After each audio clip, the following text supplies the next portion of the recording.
it moves, it gets destroyed by anything we have. I don't care about collateral damage at this point. This is enemy territory, and if we got to rubble every building, that's what we'll do. All right?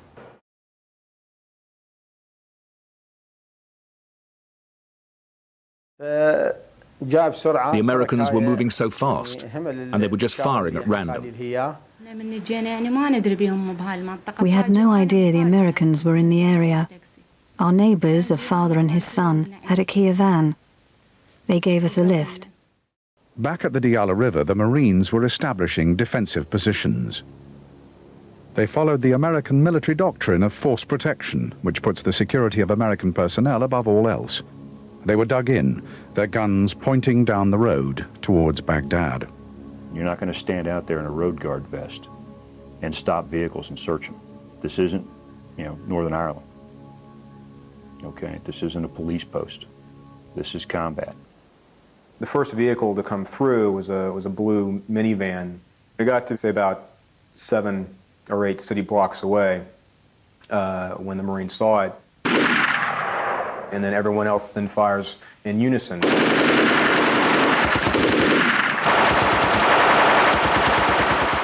And you have this silence, and the car is like...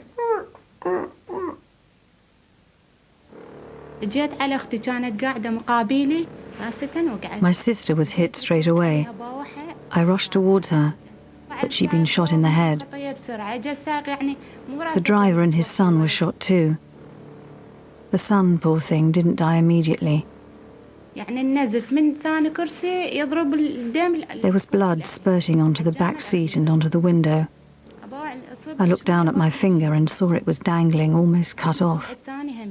Another finger had been blown off completely. I saw an American soldier coming towards the car. I pretended to be unconscious.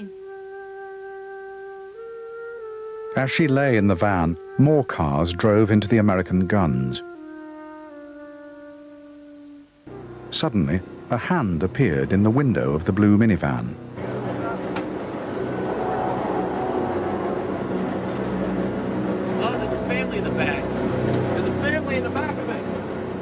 Wassan and another survivor had sat there all night long, next to the bodies of their dead relatives, too terrified to move.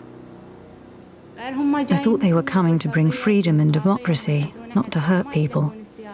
Why did they shoot our car? They could see us and they still shot us. The cars were full of civilian families. There were no soldiers in them. Around a dozen civilians died that morning at the Diyala Bridge. In the chaos of the advance, such incidents were widespread. Good people stay home. So the people that are out there watching you, they don't need to be out there. They're not typically innocent people.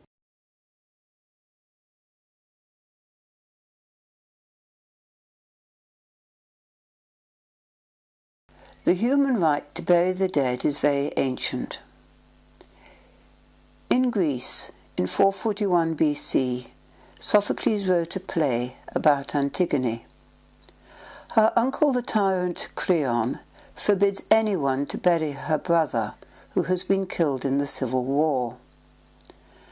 Antigone says to her sister, "But Polynices, just as unhappily fallen, the order says he is not to be buried, not to be mourned, to be left unburied, unwept, a feast of flesh for keen-eyed carrion birds. The noble Creon. It is against you and me he has made this order, yes, against me, and soon he will be here himself to make it plain to those who have not heard it, and to enforce it. This is no idle threat. The punishment for disobedience is death by stoning." However, Antigone secretly does bury her brother. The tyrant Creon has her sealed up in a cave to die of starvation. But in the end, Creon loses everything. His son falls on his own sword by mistake, and his wife hangs herself. I begged them to let me get my sister out of the car, to bury her, but they wouldn't let me.